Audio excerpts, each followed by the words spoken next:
Well, as we get to this time of the year, I think a lot of us, start thinking about the year to come, 2018 in this case, and financially maybe what we need to do to either strengthen our position or to change our position. And our next guest has some real suggestions and an outlook for what we can anticipate in 2018. Joining us this morning is Matthew Peck. He's a certified financial planner. He's also the co-founder of SHP Financial. And Matthew, good to have you along this morning.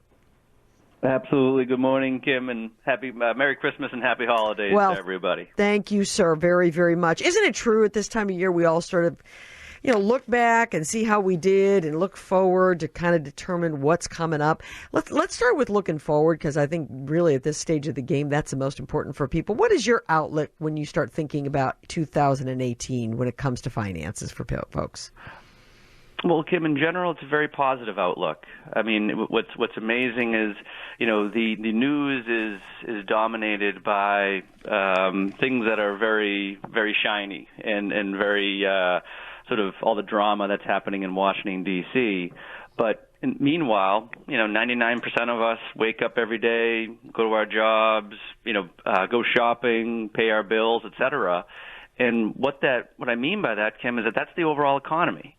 And right now, the overall economy is strong. As I mentioned, it's boring because it's not very flashy. But at the same time, when you do have a robust economy, there's still issues and wage inequality and things like that.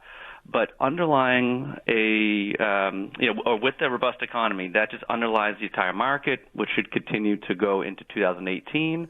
So there's always a black swan event. Things can happen at any point in time. But right now, we're pretty positive going into 2018. That's fantastic. Yeah, people look at the market, though, and our economy really isn't based on what's happening on the stock market.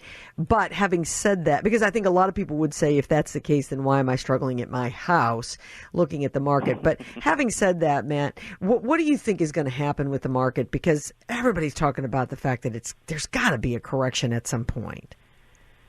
Well, absolutely, and I think the correction will come, and it's healthy. It's almost like, to a certain extent, a breathing or giving the market a chance to exhale.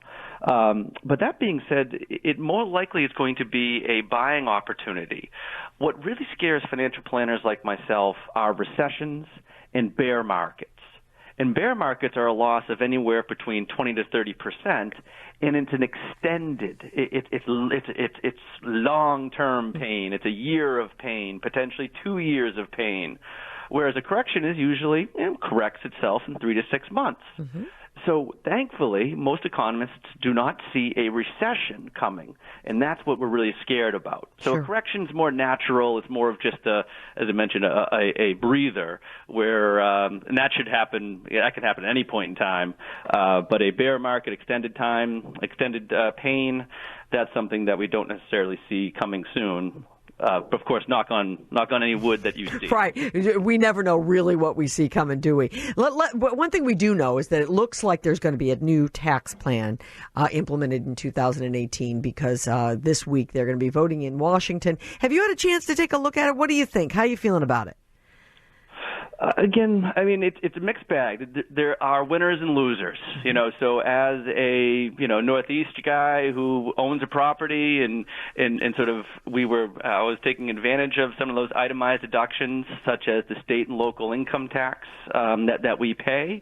So a lot of us, Northeasters are losers to a certain extent on some of those minimized deductions and things along those lines.